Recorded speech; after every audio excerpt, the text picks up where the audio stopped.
Hi everyone, today we're going to talk about paintbrushes. I want to give you an example of some paintbrushes that are not very good.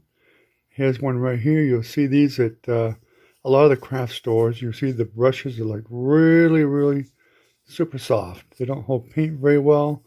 You'll find that these hairs will fall out constantly. And you got some from China here, also not very well. There's another one of the smaller ones here that's same as that other one. But you'll find when you paint with these, the hairs will be coming off these brushes so easily that you'll be just frustrated to death with them.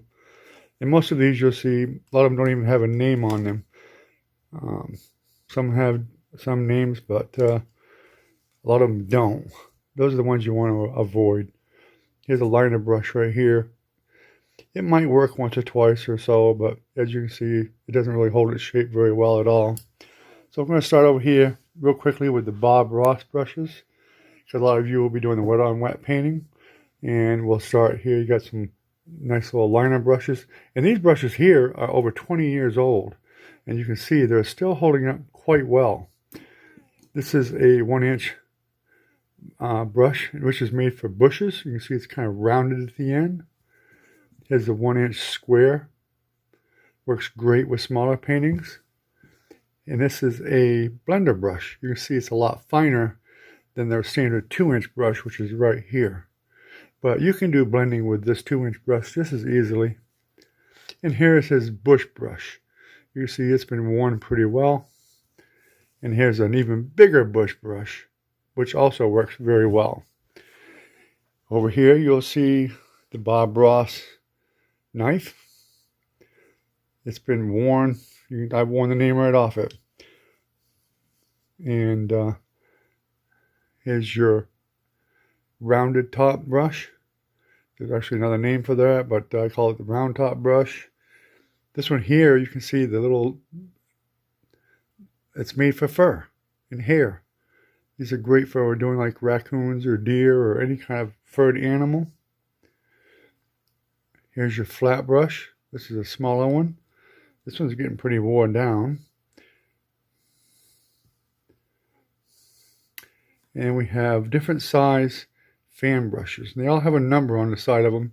Not sure if you can see it or not, but there's a number 6. There it is. See if we can get it to focus. A number 6 fan brush. And it goes all the way down to a number 3. There's probably some sizes in between there too. Over here we have what's called Master's Touch. It's another good quality brush. This is called, a lot of people call this a bunny brush. And you can see it's got really fine hairs. It's great for blending in things. And then we've got some smaller ones. So if you've got just a little smaller area you want to blend in. They come in different sizes. Fantastic. They help your paintings immensely when you want to get some nice soft blending. This is called an angle brush.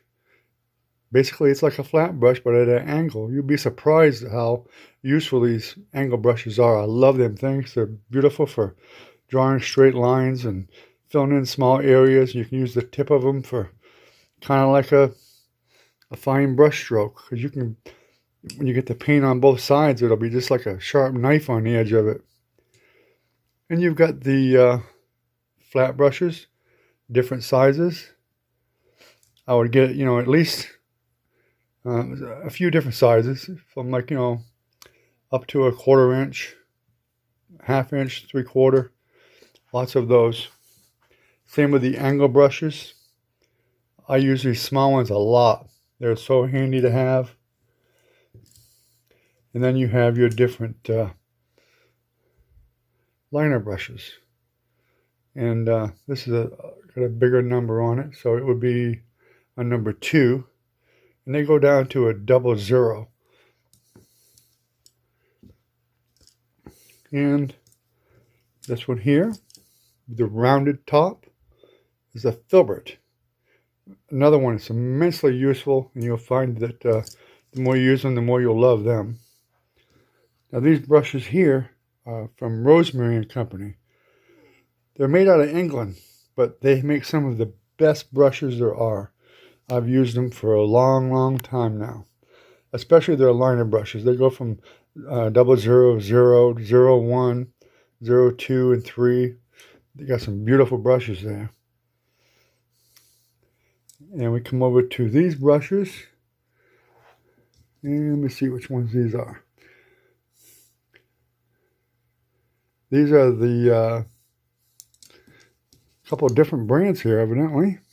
They look the same, though. These are the Royal Langnickel, a very popular brush that a lot of the professionals use. Very good brushes. They hold the bristles hold really well, and they won't let you down. Then we come over here to the Princeton brushes. And most of these brushes here you can probably find right at Hobby Lobby or Michael's. And these over here are the knives that we use. You'll usually be using either Bob Ross's knife, or you can get one that looks like this at Michael's or Hobby Lobby. I think Bill Alexander had one, something similar. This one, small one right here, is great for mixing paint. And in fact, I use that one a lot. And right here we have some that were from Terry Harrison. And he has a lot of different brushes that I really like. The specialty brushes, like this is a hair brush. You can see the longer string that's hanging off it. And you got this flat one here, which is used for like fur and rocks and things like that. The angle brush, the flat brush. He has his own little bunny brush right there. And two different fan brushes. Very small ones for doing really fine, intricate work. And then over here we have the Zen brush, which is also by Royal and Nickel. And you can see this is another one in fur brushes. They've got some really, really nice ones here. Here's some nice ones here. And these will last for a long time. And I like the smaller flat brushes. I use them a lot.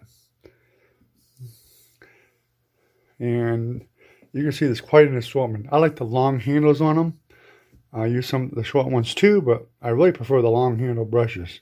But I want to go over these brushes with you a little bit so that you can understand that the quality of the brushes makes such a big, big difference.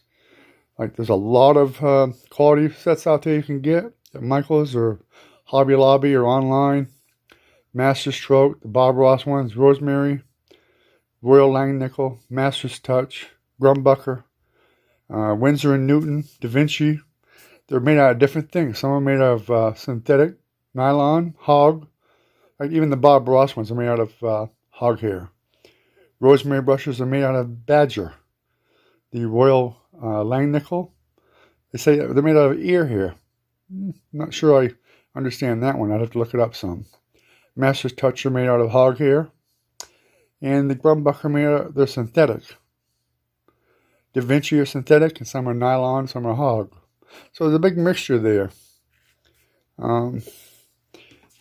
The quality of your brush will make a lot of difference in your painting.